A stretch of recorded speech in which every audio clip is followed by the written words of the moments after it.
Une fois n'est pas coutume, on va commencer à l'heure, ou à peu près. Et on va tâcher de faire assez court. Je resterai près de mon texte dans ce cas. Donc, je suis Pascal Mariotti, directeur du Vinatier. Donc, bienvenue à vous toutes et tous. Alors, propos introductifs. Il se trouve qu'il y a une quinzaine de jours, le 9 mars, nous étions déjà en ces lieux pour le colloque J'inspire, dédié à la pratique, à l'innovation et à la recherche en sciences infirmières dans le champ de la santé et du soin psychique. Je pense que partie d'entre vous étaient présents, notamment venant du Vinatier, mais pas uniquement. Alors, on se retrouve ce matin pour la seconde édition du congrès paramédical, qu'on a, d'une assez large mesure, repris à notre compte. Et pour moi, c'est une grande satisfaction et en même temps donc un réel plaisir de pouvoir vous dire quelques mots ce matin.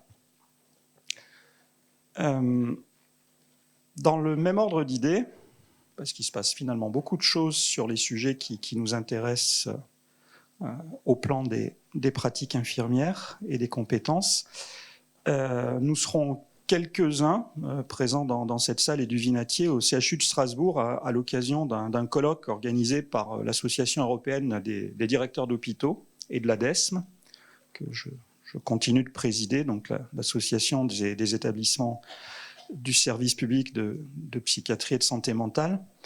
Et le sujet de ce colloque, ce sera donc la nécessité de construire dès aujourd'hui les soins de la psychiatrie de demain, c'est-à-dire ceux dont on imagine, dont on espère qu'ils vont faire référence et qu'ils seront à généraliser, puisque nous avons bien entendu des enjeux de généralisation.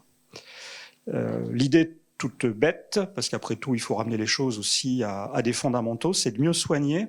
Et le fil conducteur, c'est que pour mieux soigner, il faut personnaliser nos soins, ce qui est un horizon, nous le savons, encore lointain en psychiatrie, quoi qu'on en dise et quoi qu'on en raconte. Je pense qu'il y a un principe de réalité. Alors on y sera à Strasbourg, donc avec notamment des collègues allemands, pour souligner notre conviction que les soignants doivent prendre une part majeure à ce processus de conception et d'innovation, donc à la définition de leur métier de demain et des équilibres futurs de l'offre de soins de la discipline. Cette définition par les soins et par les soignants, elle me paraît, et pas uniquement parce que j'interviens devant vous aujourd'hui, un des fondamentaux auxquels il faut là aussi s'attacher. Alors l'année dernière, pour celles et ceux qui étaient présents, vous aviez notamment consacré lors du premier congrès paramédical vos travaux au développement des fonctions et des compétences des IPA en santé mentale, donc y compris aux dimensions organisationnelles et des processus ou de parcours de soins. Il est évident que cet enjeu reste d'une complète actualité. Le 9 mars, lors du colloque J'inspire, j'évoquais les enjeux des communautés de pratique entre nos établissements, au niveau territorial en particulier, et l'hypothèse de créer des réseaux organisationnels à une échelle plus large, notamment nationale, pour travailler les organisations d'offres de soins de nos établissements et accélérer les processus de transformation. Et je souligne à cette occasion donc la puissance montante, notamment au Vinatier et depuis le Vinatier, en psychiatrie, des protocoles de coopération et la force du réseau collaboratif COPSI en la matière, avec plusieurs dizaines d'adhérents et de nombreuses ARS qui aujourd'hui souhaitent manifestement développer le sujet dans leur région. L'intérêt d'un réseau comme celui-ci, c'est qu'il se développe, et c'est toute sa force et sa logique, en quelque sorte à hauteur professionnelle, entre eux, par eux et pour eux. J'imagine ou je pense que les nouveaux décrets infirmiers vont encore en amplifier la pertinence et l'opportunité, y compris pour le développement de modèles collaboratifs, coordonnés et gradués avec vos collègues. Je parle notamment aux infirmiers des soins de ville, puisqu'on va sans doute essayer via ces réseaux-là de sortir des approches en silo, avec l'hôpital d'un côté et la ville de l'autre. Alors si je l'affirme, ou j'essaie de le pousser en avant, c'est que je me référais également le 9 mars au résultat d'une enquête nationale qu'on a présentée début mars à Paris sur l'accès aux soins et l'organisation territoriale des soins des établissements, et ce à tous les âges de la vie. On parle bien là de psychiatrie générale et de la façon de répondre aux enjeux d'accès aux soins, et ensuite d'organisation territoriale et de continuité des soins, y compris pour ce qui concerne l'articulation à l'hospitalisation. Et cette enquête, je soulignais que sa force, c'est les 117 réponses sur environ 200 établissements. Donc ça dit quelque chose d'assez convergent, et les constats sont finalement rassurants, au-delà des situations de crise qui sont habituellement décrites, et d'une culture qui est très portée sur la plainte et la mise en avant spécifiquement des difficultés, ce qui gomme toujours en fait les réussites et ce qui bouge, ce qui évolue et qui va dans le bon sens. Et on voyait bien à travers cette enquête que même si rien n'est acquis définitivement, même si ça peut être compliqué et surtout très contrasté d'un territoire et d'un établissement à l'autre, indépendamment des questions de taille, de nature des territoires, c'est plus compliqué que ça. C'est la difficulté à ce moment-là à mettre en place des politiques publiques à peu près homogènes vis-à-vis d'un paysage qui ne l'est pas, d'un environnement qui ne l'est pas. On voit quand même que beaucoup d'établissements, un peu partout dans le pays, donc, cherchent ou ont engagé leur mise en mouvement. Et à cette occasion, on a pu, lors des présentations qui ont été opérées à Paris début mars, lors de notre colloque de la DESM, en conséquence de cette enquête, en présentation de cette enquête, qu'on voyait émerger et parfois s'inventer en quelque sorte des solutions nouvelles pour répondre aux besoins et aller de l'avant. Alors, le programme c'est pour ça que je lis en particulier ce petit paragraphe-là à ce que je disais préalablement sur les modèles coopératifs avec les soins de ville. Je fais ce petit focus plutôt qu'un autre, un choix délibéré. C'est qu'on voit bien que toute une partie de la réflexion des établissements porte, et pas que la réflexion d'ailleurs, les mises en action sur l'articulation entre ce qui fait nos organisations de secteur, et en particulier une tendance à dépasser l'organisation classique du CMP, du CATTP, sans parler du quasiment défunt hôpital de jour, pour aller effectivement vers des modèles beaucoup plus mobiles, ce qui sort beaucoup des politiques publiques, des initiatives des établissements, et sans doute que beaucoup d'entre vous sont concernés dans cette salle. Ce qui ressort aussi de tous les appels à projets régionaux et nationaux, c'est la mobilité, c'est le foisonnement de la mobilité. C'est pas forcément toujours très lisible et cohérent, mais ça indique une direction. On voit bien qu'une partie de l'avenir du modèle est là. La question, c'est où va la mobilité? On peut peut-être parier qu'elle va surtout au domicile, et qu'elle va par ailleurs, non pas tant dans les institutions, parce que je pense que c'est la partie la plus organisée aujourd'hui, et c'est peut-être celle qui nous intéresse le moins. Elle nous fait trop regarder l'aval et pas assez l'amont. Or, l'enjeu, il est sur l'amont. Et notamment l'enjeu des lits qu'on nous ramène toujours, si tant est qu'il doit y avoir un enjeu des lits. Il est sans doute aujourd'hui, dans bien des cas, moins sur l'aval, même s'il existe encore, vu la crise notamment du champ médico-social et social, mais il est de plus en plus, quand on regarde nos capacités d'action les plus immédiates, il est sans doute sur l'amont. Et l'amont, ce sont en particulier les soins de ville, et on voit effectivement beaucoup d'établissements réfléchir à la façon d'investir les comités professionnels territoriales de santé, d'investir les MSP, d'investir les centres de santé, comme on le fait nous sur le Vinatier, avec des résultats qui manifestement sont plutôt probants et plutôt enthousiasmants. Donc il faut séparer cette frontière entre les deux mondes. Et si j'évoquais COPSI, les protocoles de coopération, c'est que ça passe en particulier par la capacité des infirmiers du service public et des soignants du service public à travailler avec leurs collègues en libéral et sans doute à partager des prises en charge jusqu'au domicile des patients. Je suis convaincu que ça se fera, puisque de toute façon ça commence de se faire, et sans doute qu'une partie des solutions aux difficultés vont passer par là, le sujet, je le répète, étant de plus en plus le domicile. Vous ne le savez peut-être pas parmi les soignants du Vinatier, mais aujourd'hui, l'action qui est la vôtre, parce qu'après tout, c'est vous qui faites les soins, nous amène quand même à produire à peu près 15% des actes au domicile des patients. C'était pratiquement rien il y a encore 2-3 ans. Pour conclure, donc, le programme du 9 mars, tout comme la lecture de celui d'aujourd'hui, me conforte dans la conviction que le mouvement a commencé de s'enclencher.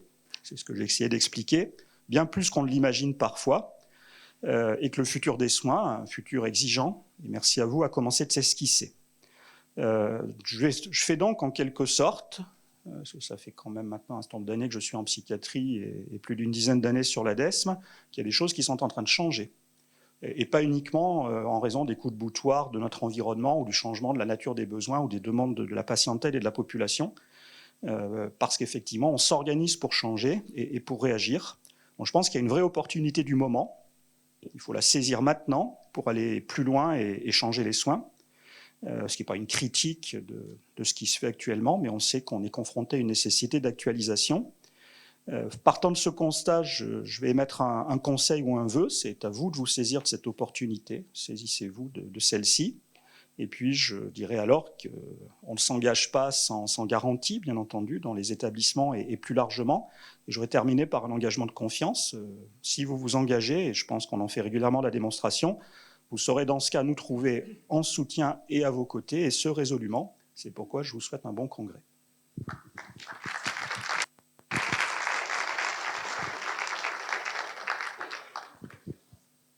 Bonjour à tous. Alors moi je suis Pierre-Hubert Ducharme, je suis le directeur des soins du Vinatier et je me réjouis de voir autant de monde dans cette assistance. Deuxième congrès, toujours autant de monde, je suis ravi. Avec cette année une thématique un peu particulière, ou pas d'ailleurs, sur la transversalité et sur les filières. Donc on va avoir plein de présentations. Et plus loin que ces présentations-là, parce qu'on aura affaire à des experts qui maîtrisent totalement leur domaine, moi je me suis posé la question de ce que ça imposait pour un directeur des soins, ou pour une direction des soins, parce qu'on est toute une équipe, à quoi ça nous obligeait, cette approche par filière, par activité, ou par transversalité, parce que les deux vont ensemble. Il est notoire qu'on est passé, il faut que j'avance un petit peu. Suis-je bien ? Je pense que vous ne me voyez pas mieux, mais sûrement la caméra. Oui, ça nous oblige en fait à envisager le management un petit peu différemment.